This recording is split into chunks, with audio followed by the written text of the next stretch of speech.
Hello guys, welcome to my new mini blog. তো আমি আর দিদি মিলে রেডি হয়ে বেরিয়ে পড়েছি এখন ঘুরতে যাওয়ার জন্য। আর আজকে কিন্তু ঘুরতে যাওয়ার জন্য আমার মধ্যে একটু বেশি এনার্জি ছিল। আর আমরা রাস্তায় যেতে যেতে কিন্তু 2-3টে কালী পুজোর প্যান্ডেল দেখে নিয়েছিলাম। আর এবারে কিন্তু দেওয়ালিতে আমি একদিনও ঘুরতে বেরোইনি, সেই জন্য তো আজ ঘুরতে বেরিয়ে আমি ভীষণ খুশি। আর আজ ভেবেছিলাম একদম ঠাকুর দেখে চা খেয়ে তবে আজ বাড়ি আসবো। তো তারপর আমি এখন যাচ্ছি মেদিনীপুরে চা খাওয়ার জন্য। তো যেতে যেতে এখানে দেখলাম রেলগেট পড়ে গেছে, তাই আর কি দাঁড়িয়ে দাঁড়িয়ে এখানে ওয়েট করছিলাম। আর আমি এত হাওয়া খেতে খেতে এসে যে আমার চোখ থেকে লিটারালি জল বেরিয়ে গেছে। তারপর আমরা চলে এলাম এখানে চায়ের দোকানে। আর দিদি এখানে খাওয়া শুরু করে দিয়েছে, আর আমিও এদেরকে কিছু বিস্কুট খাইয়ে দিই এখানে। আর একে তো দেখে মনে হচ্ছিলো এই মনে হয় পুজো দিয়ে এক্ষুনি এখানে এসছে। তো অ্যাট লাস্ট আমরা চা খেতে এসেছি মেদিনীপুর।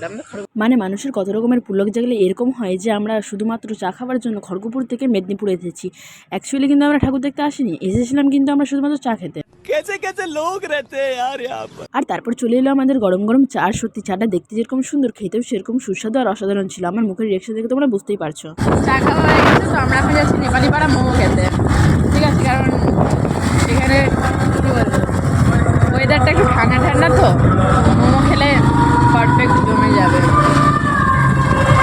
এখন নেক্সট ডেস্টিনেশন হচ্ছে নেপালি পাড়া, মোমো খেতে যাচ্ছি।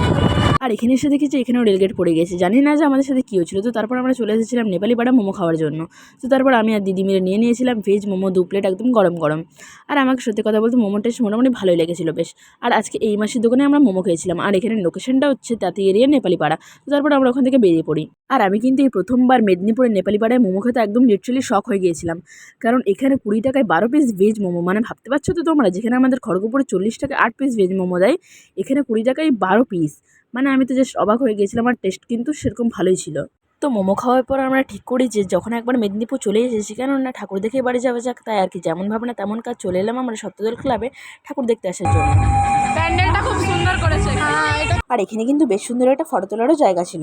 আর তারপর আমরা মায়ের দর্শন করে বেরিয়ে পড়ি বাড়ি যাওয়ার জন্য। আর বাড়ি যাওয়ার সময় কিন্তু বেশ ভালোই শীত করছিল। তো তোমাদের সাথে দেখা হচ্ছে পরের একটা নেক্সট মিনি ব্লগে। তো আজকের মতন এখানেই টাটা।